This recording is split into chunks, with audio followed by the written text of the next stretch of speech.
Hello, and welcome to Autology, the weekly podcast that brings you the latest on automotive technology. This week's episode is called Additive Manufacturing, Maturity for Automotive. And you're here with me, Yanina Mills. We have Sarah Jordan, CEO and co-founder of Schooled LLC, alongside Edwin Pope, lightweighting principal analyst at S&P Global Mobility. Hello to you both, and thank you for joining this week's episode of Autology. Thank you for this opportunity to talk to Edwin, yourself, and I guess your audience.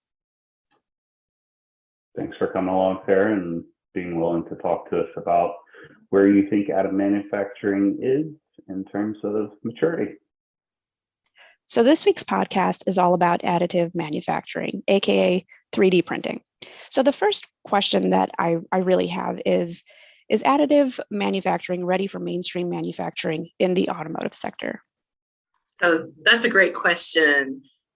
And I'm a metallurgical engineer, and one of the answers is kind of a joke within our field is that the answer is always, it depends. And I believe that that's true with respect to your question of additive manufacturing ready for mainstream manufacturing in automotive. And the reason it depends is because additive manufacturing covers a lot. It covers a lot of different processes. If you're talking about metal, it might cover over 20 different processes. So it can really depend on the process and the material and what you're trying to do. I have a pretty extensive background in additive manufacturing. I used to work at a company in Columbus, Ohio, Fabriconic. Their specialty is ultrasonic additive manufacturing. And that process is actually already used in thousands of current vehicles, primarily because their technology is really great with copper and aluminum uses. And there's a lot of need for that in automotive, especially in the electric vehicle sector. On the other hand, there are also processes where they're not necessarily mainstream manufacturing ready. There was a recent quote I saw from the CEO of Velo 3D that said that he would be dead before BMW and Volkswagen were using additive manufacturing significantly in high impact serial production. I don't necessarily agree with that being the case, but I do think that it's possible that powder bed fusion isn't necessarily the process that will win the most in the automotive space. So I'll chime in on this one too. So additive manufacturing is really already mainstream for vehicle integration and early on builds for just about every OEM car out there. Like Sarah is talking about here, it really does depend on what you're doing. When it comes to, let's say, the design to build process that each OEM labels differently and has different stages, the majority of them have some touch point with additive manufacturing. When you go beyond these, let's say, early kit build to production readiness tests, and you get into sand casting of large components, the automotive industry has been 3D printing those sand molds for over a decade. And in specialty vehicles that are currently, let's say, low volume, your hyper car manufacturers, Koenigsegg, your Formula One race cars, and even some of like aftermarket race cars that are, let's say, smaller performance shop oriented, are all starting to really uptake 3D printing on a direct print basis. The, let's say, additional kind of wild cards that we have right now in the marketplace, though, some of the value chain and supply chain disruptions that we see right now are, let's say, churning the mix a little bit. There was an article just the other day about General Motors direct 3D printing a production part just because of the fact there's a supply chain bottleneck that was prohibiting them from getting a decorative closeout trim piece. Now, while that's not, some huge assembly or anything revolutionary, what it is doing is allowing them to pivot and stay nimble and keep producing cars. So that's kind of where the industry stands in terms of the history, but also where some of these modern disruption forces might create a little faster of an uptake rate? Yeah, so that's a great point, especially you mentioned castings. I was at a recent American Foundry Society talk at their Cast Expo, and they said that at this point, basically 100% of prototypes for investment casting are made using additive manufacturing, that's pretty much become the way it's done by everyone.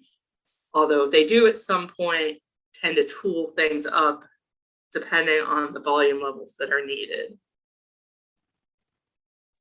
Even with that, though, there's a local interior trim supplier here in Michigan that they had a warping issue with a particular injection molded piece, and they ended up actually cutting a section out of the die and then 3D printing in conformal cooling to adjust the warping for this injection molded piece, right? So like you're saying, it's totally all about exactly what the scenario is. And the cool thing, I'm not a metallurgist, and I'm definitely not a founder here, just a hobbyist in some of this. And they've even got filaments for FDM that are specifically designed for the hobbyists like me that might want to venture into investment casting, that are meant to mimic like lost wax. It's pretty cool these days. So what is needed for additive manufacturing to become more mainstream in sort of those high volume end use automotive components, at least more than it is today? I think there are probably 3 major issues that are a headwind for this high volume use in automotive. The first is the production rates. They're actually relatively slow in most of the processes.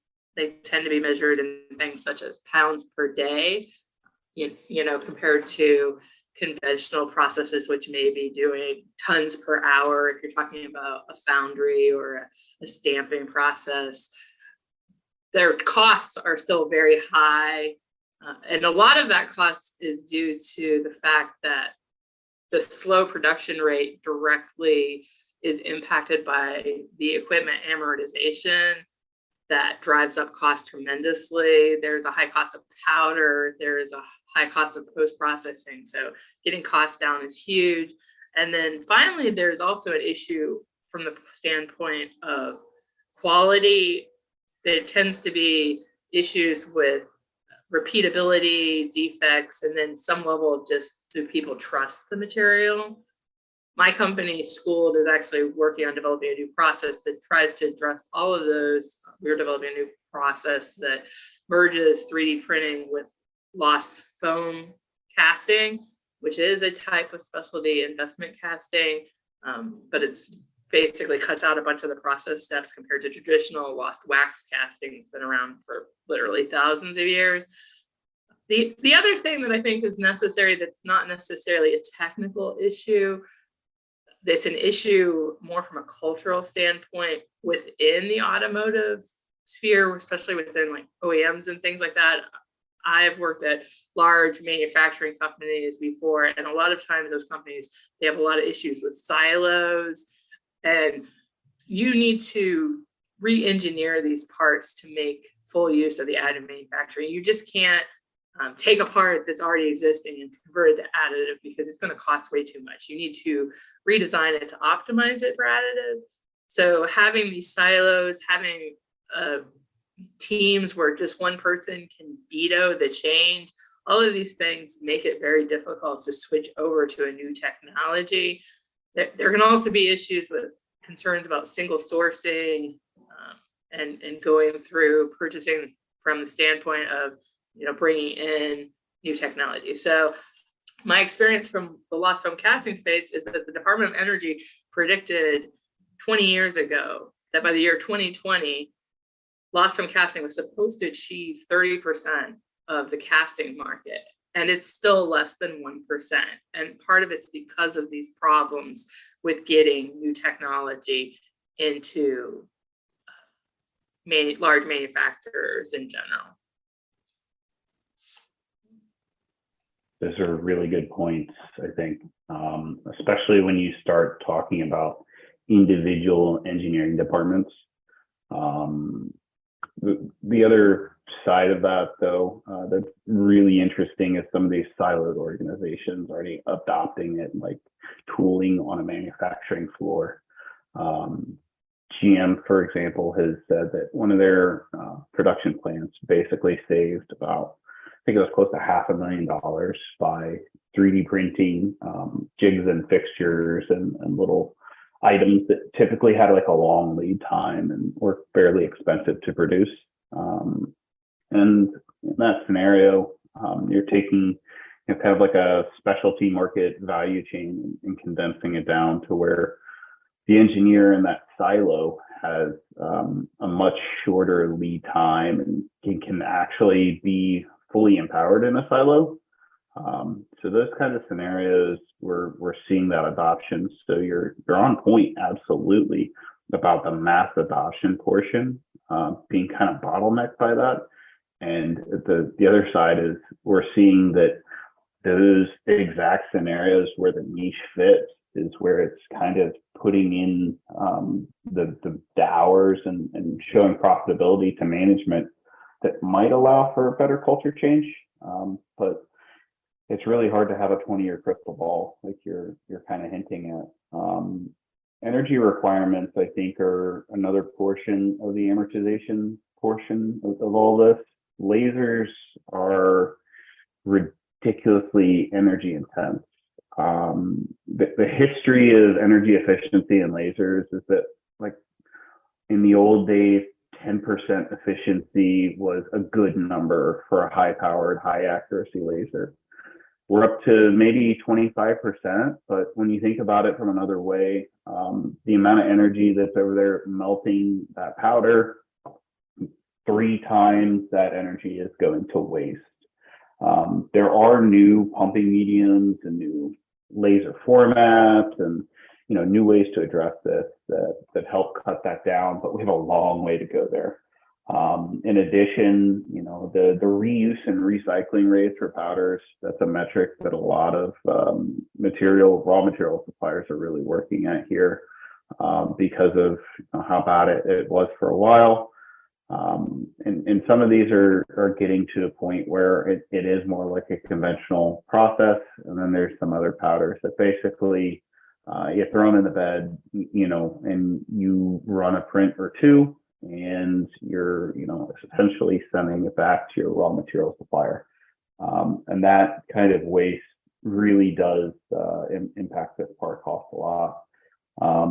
Like you're saying, when it comes to processes themselves, I think one of the things that's missing in the marketplace currently is a focus on this hybrid approach of manufacturing.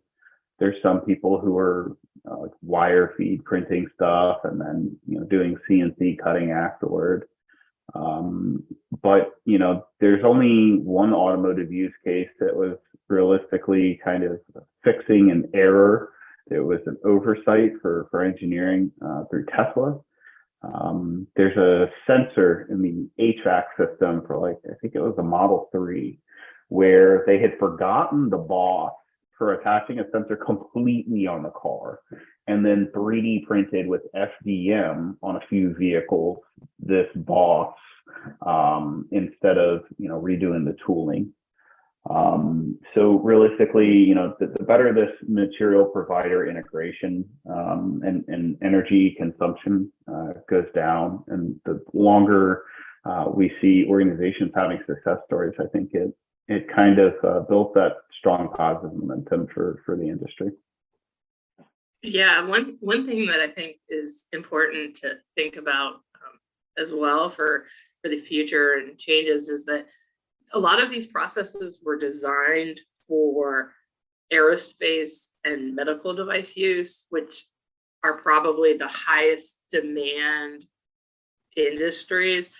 And I think your point on powder reuse and recycling is really on point, because in those industries, there tends to be this idea that the powder can be used once, which obviously is kind of inefficient and adds additional costs. So I think looking at how you can just continually use the powder, like that can be a very significant way to drive down costs and increase efficiencies. And maybe it doesn't matter if you're talking about tooling or say non-safety critical parts. I think you're saying something really important here when it comes to safety criticality and what the tolerance are for any type of defect. Additive manufacturing in aerospace is so widely adopted because it cut out these huge bureaucratic processes for weldment. The amount of certification, testing, and handling and paperwork that all goes into a single weldment in aerospace made it such that a 3D printed part, although for automotive or us ground people, we look at it and we go, oh my God, that's ridiculously expensive. And aerospace goes, oh yeah, that's actually a cost savings for us, and it truncates a lot of our issues, and it reduces some errors in bookkeeping and really helps us out. That's how far off that industry is compared to what you're talking about here. So in a scenario where porosity in the middle of a lost wax filament doesn't really matter because you're coating it with your mold, that doesn't really kill the value prop there for something in that area. But if it's like a structural component, it might have a big issue. And when another 10% of thickness might really drive up the cost for raw material, the value prop there kind of dies away, right? So it is this like weird balancing act of predictability and kind of let's say repeatability in all this. And it seems like there's a few emerging players out there that are starting to do more closed loop in the middle of printing error detection, various sensors and cameras to try to watch melt pools or whatever else, and be able to determine in the middle of printing if there's a problem. So I don't know if that'll move the needle enough, but at least we're seeing people address this in the front end of the printer itself. Yeah, that's a great point on the paperwork and certification requirements that are from aerospace. I was in aerospace for about 8 years doing NADCAP, which is an accreditation program for aerospace. And there was a joke in that field, which was for every pound of parts, you got 10 pounds of paperwork. And it's only a joke because that's kind of true. Yeah, no, that some of the best jokes for some of our industries come from the grain of truth there, right? It might be stretched a bit, but it wouldn't surprise me if 3 pounds of paperwork attached to every single aerospace part. And, you have the rule of kind of things being stretched a little bit, 3 times the reality. But that's, it's funny how that becomes like embedded in the cultural fabric of an industry once it's kind of made its way into long-standing processes. So it's interesting that you mentioned some of that around aerospace and it being so, ingrained in that industry as well as the medical field. But does additive manufacturing have a current home in automotive manufacturing, or is this just a fad? I would say it's definitely not a fad in general. There are definitely some things that I think are a bit of a fad in execution. Not necessarily that I've seen in automotive, but I've seen some things like say IKEA, where I'm like, really, that's not necessarily going to be around in the long term. But I do think that this potential for customization is something that isn't going to be a fad. I think people have always done that in the automotive space for aftermarket use, and the additive really has a big potential use there. I have seen some issues with some of the OEMs clamping down on the do-it-yourself people doing things. There was an issue recently on Thingiverse with respect to one of the OEMs that shall remain nameless regarding that. But I think that customization is always an issue and an area of interest in automotive. Some other things that I think additive definitely has its place for was kind of mentioned already, which is this lightweighting. There's a big demand for fuel economy. I don't see that going away. If anything, it's just going to continue. So the fact that a lot of additive manufacturing processes can be used for things like lightweighting, topology optimization, and making designs that really wouldn't otherwise be feasible, I really think that does have a home with additive in automotive manufacturing. I think the key there is being able to get the price down so that this can be used in, maybe it costs a little bit more, but if you get the lightweighting, then it can equal out or be even better for automotive. So I think that is definitely a way that is going to go in the future. I do think costs are definitely going to come down, and that it's going to be used increasingly, but it's not going to replace everything. I mean, you're probably not going to 3D print, say, the sheet metal on your vehicle. It might be used to make the tooling and dies for that process, et cetera. But there are a lot of parts that are going to be made the conventional way because there are functional reasons that they're made that way. Sarah, you're making really good points here on all this. And the interesting thing from like a market point of view is it's kind of this bifurcation where you're talking about, some OEMs want to clamp down on the IP. And there's even some, people out there that are trying to figure out how do you do part-based fingerprinting, kind of like a machine vision system to where you can, verify the authenticity of a part, because knockoffs are an issue, right? But you see the other side of things too, where Mini as a brand decided that they would allow customers to order 3D printed parts directly from the OEM. And I know BMW is kind of an outlier here, but then you have, if I'm recalling correctly, the new Ford Maverick was actually designed with these tie down functions, and kind of the brackets and let's say the system itself was more or less designed with the enthusiast market put first, so that 3D printed or home built modifications could really go far. And in terms of a mass market vehicle, that small truck is really doing well. I think they're kind of like a little impressive tugboat personally. But then, when you go beyond kind of this enthusiast or let's say kind of brand differentiation and stuff, and we've already talked about, sand molds and cores and investment casting cores are pretty much, mainstream 3D printing at that point. Like that portion of the industry, as you're saying, and I absolutely agree, is already more or less additive manufacturing for the foreseeable future. The car guy viewpoint here also goes back to historical vehicles. When you have a popular figure like Jay Leno with a TV show about his garage, showing how they will additively manufacture replacement parts for these super old cars.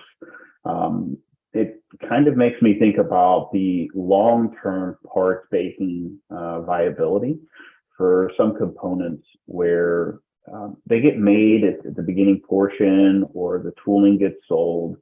And there's a sweet spot in the aftermarket portion for repairs. And digital files are a lot smaller on a physical footprint basis than having to keep a few thousand of these parts in a warehouse, collecting dust and worrying about any type of pests or climate control or whether the rubber seals are going to go bad. So there's that business case, and then there's distributed manufacturing, which is also a pretty important an interesting portion of the industry right now, where it looks like that distributed manufacturing can reduce the amount of supply chain bottlenecks, but that one's the chicken and the egg. You have to have kind of the systems in the place to show that you can meet the demand, but then you have to know the demand for a localization to be able to amortize a manufacturing footprint. So that particular use case is kind of hanging on the balance of the razor's edge. Yeah, really good point about the aftermarket. Actually, when I first saw the information on that, the Maverick come out, that they were having these 3D printed files come out, I actually originally thought that they were talking about the old Maverick from the 70s. And I was like, oh, cool, that makes sense. And then I realized, oh, it's a new vehicle that has the same name. It's pretty cool though, for, it's that new and they're leaning into their market, right? So this is a very low cost pickup truck that's supposed to be fuel efficient, weekend warrior, maybe a little bit of, let's say light duty work when it comes to contracting or something of that nature. But they're realizing what their customer segment is, and it's super interesting that if you're a marketing geek, you have some Venn diagram overlap here between the customer bases, and they think that it's smart to put it out there, and especially with some of these online ordering systems where you can just order something from an FTL, or you go to your neighbor or whatever. It actually is pretty cool. It's pretty innovative and like forward looking for kind of a mainstream, not very glamorous vehicle. It's not a a Ferrari or a Lamborghini or anything that's going on a wall poster for a young kid. But here we are, kind of bringing in this ability to enthusiastically really make it your own, and providing that capability to customers, which is a value add that probably costs them very little, to be honest. Yeah, I think the ability to do some of these polymer 3D printing with just a low cost desktop printer. I mean, some of those desktop printers you can get for under $200. It's pretty amazing. And I think that you definitely would want your key fan base to be able to do things like that. I mean, even if it's just making, Ford magnets or things like that. I mean, I think that there's definitely a lot of market value and abilities to make such things. So what components or features or general criteria lead to higher additive manufacturing adoption rates? Well, I think that it's going to be based on technology needs and the pain points that only additive manufacturing can address. There are certain processes where it addresses things very well, such as with the investment casting prototypes that we previously mentioned, right? It eliminates tooling, which is a time-consuming, expensive pain point. And when additive finds those niches, it tends to completely take over the space. And the old way of doing it kind of goes by the wayside. So I think that finding those key things is key. There are also uses where additive makes a lot of sense because they require customization. Those uses exist in automotive, but they exist in, say, dentistry, orthotics, things of that sort.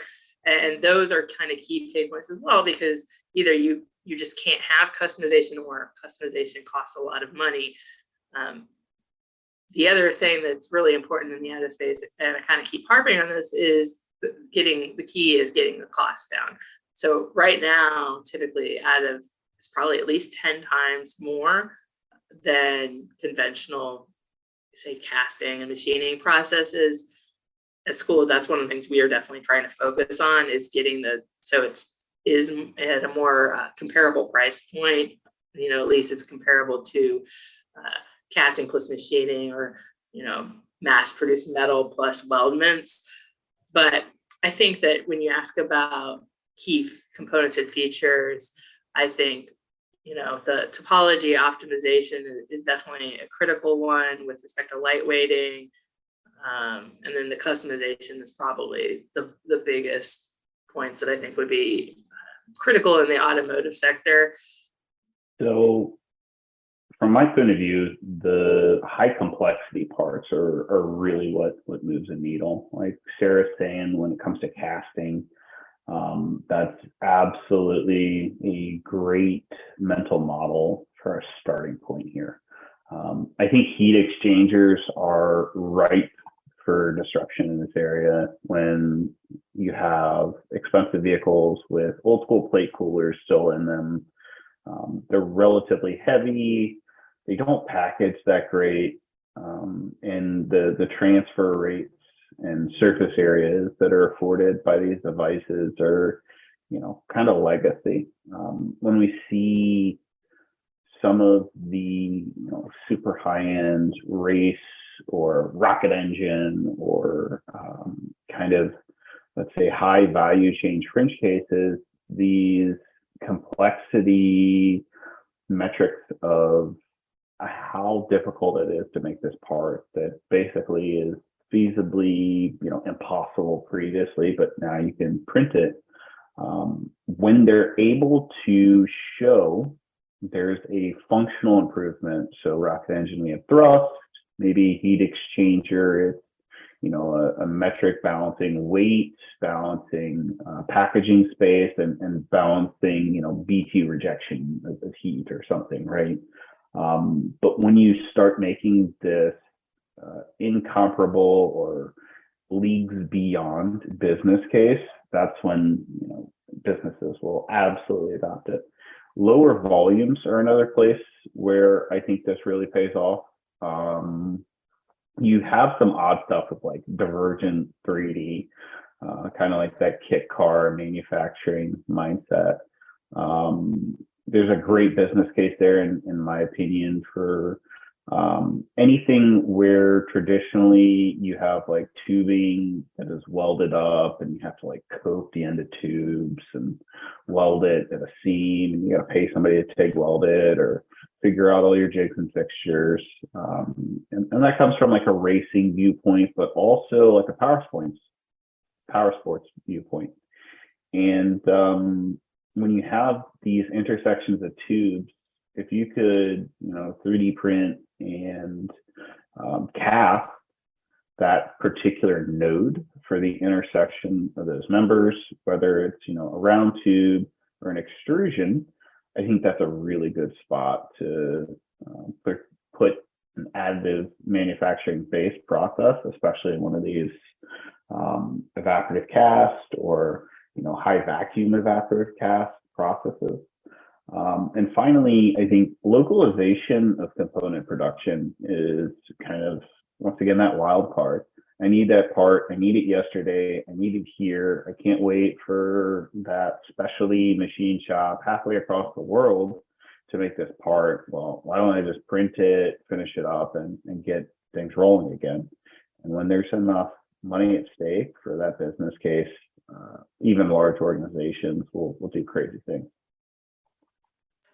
Your comments reminded me of one other thing, and that is materials that are hard to conventionally manufacture. A lot of times additive can actually make a lot of sense. So things like refractory metals and some of these like less common materials, additive actually can be advantageous. I know where I used to work, we did a lot of work with putting together aluminum copper composites, because those aren't necessarily something that a company considers, but there can be process and property optimization to say balance lightweight with electrical conductivity. And so I think, it just opens up a world of materials opportunities that isn't necessarily considered when you're talking about just traditional manufacturing. You just reminded me of two more things. One is magnetic fields in e-motors. And there's already some people out there that are doing like a cold spray process for magnets. And then there's people out there that are 3D printing the stators themselves, trying to reduce like the back EMF within the stator. And those definitely provide that value like you're talking about here, that you literally can't make this happen without additive. So it's pretty cool.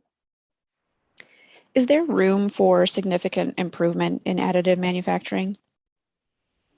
Oh my gosh, there is just so much work going on in this space. And I think we're really just starting to scratch the surface of the capabilities in additive manufacturing, there's a lot of innovation going on, new materials, new processes, multi-materials, embedded sensors.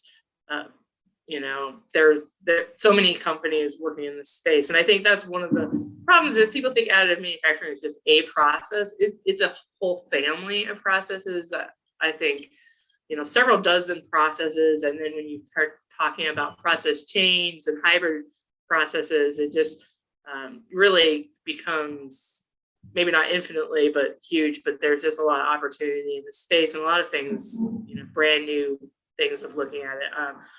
At school, we're working on a new process, additive manufacturing, evaporative casting, and that's to address some of the problems with the current additive casting options, which we've mentioned previously. But the major pain points there are that cost, time of manufacture, and precision tolerances. So sand casting is very common, but it's about 2 to 3% accurate, whereas our process and traditional investment casting is about 0.2 to 0.3% accuracy. So there's a lot of innovations going on. I do think that the more people look at the process capabilities, the more they will see opportunities and ways to use it that the people developing the processes don't even think of. That's absolutely awesome. There's one more thing from earlier that you definitely reminded me of when it comes to multi-material stuff, especially when you're talking about some of these odd composite materials. You look at something crazy like American steel, like the strongest steel that we know of in the world, and you think about what it takes to conventionally work that material, and being able to multi-material put that exactly where I need it within a component would absolutely make the day for a lot of these lightweighting engineers. And to get there, though, some of these metrics around the lasers themselves, if they're using them, really matter. Beam quality is a portion of it, but not just like in the, if you're a photonics engineer, then excuse me, but not normal beam quality portions here, but also like the shape of beams. There's some recent stuff where they're changing the shape of the mirrors on the ends of laser cavities to actually change the distributional light of the laser and how it interacts with the melt pool. There's even studies out there where they're looking at how like the wavelength rotates within the spot. I mean, we're kind of on the edge of some really new advancements, I think, especially in lasers. We've even got people that are looking into sonic-based joining of powders. Maybe someone will use sonic to control powder distribution and kind of push the powder where they want it.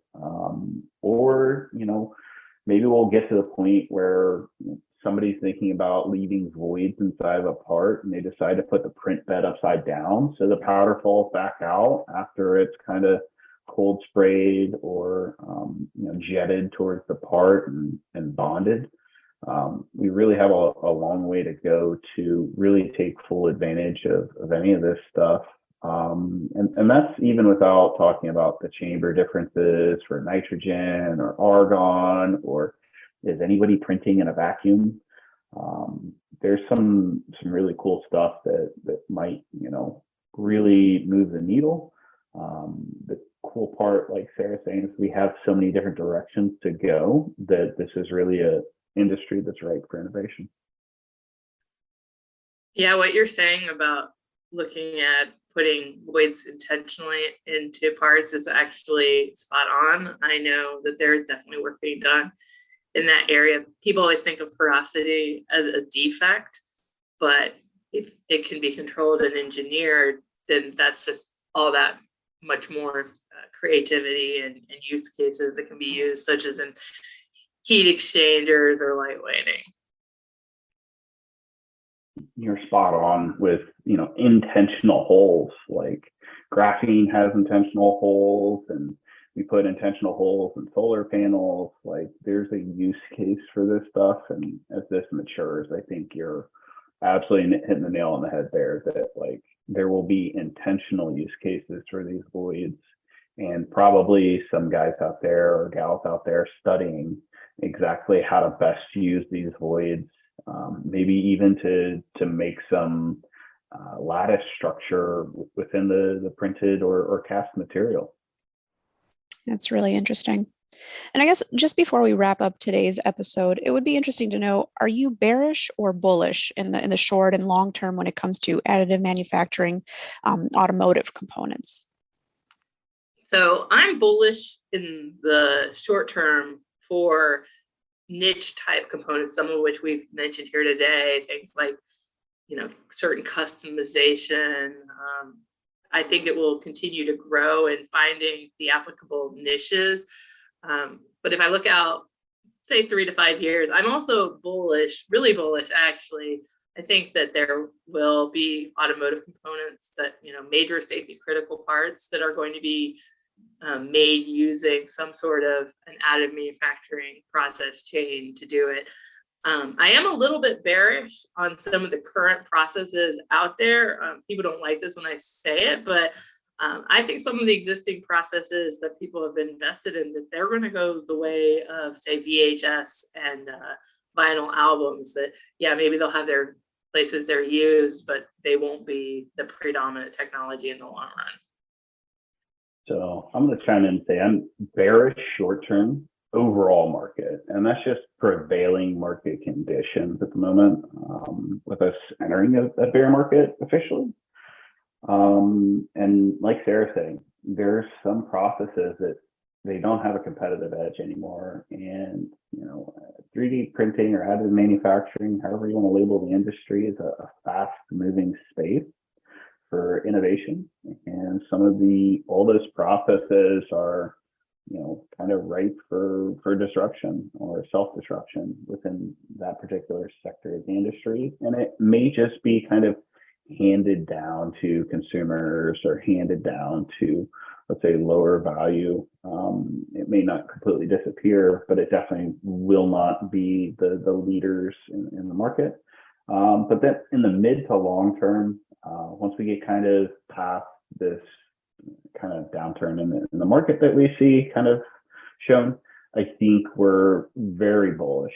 We're seeing, more of these entrenched legacy organizations adopting this technology because they see the benefits that it brings to their organization. And that's even with these, let's say, current or becoming legacy processes in additive, that maybe will become like she's saying, VHS or vinyl. They will become the outdated process. So I'm very hopeful on new processes that are coming to market, but also in the value that it brings these organizations, especially with the way that the supply chains are being disrupted. Great. Thank you. Yeah, this is certainly an interesting topic with plenty of potential and obviously value. So this was a great conversation, but unfortunately, that's all the time we have for today. A big thank you to you both for joining Autology. Yeah, thanks again for having me on. I definitely thought it was an interesting discussion, and look forward to see how things go. Thanks for hosting this. And Sarah, thank you so much for a great conversation about the industry. And thank you to all of you listeners for tuning in as well. We'd love to hear your thoughts on today's episode at our autology@ihsmarket.com email. And you can find out much more at autotechinsight.ihsmarket.com. Don't forget to hit all of the subscribe, follow, and like buttons to stay on track with the latest Autology podcasts. And we look forward to you joining us again in the next episode. Bye-bye for now.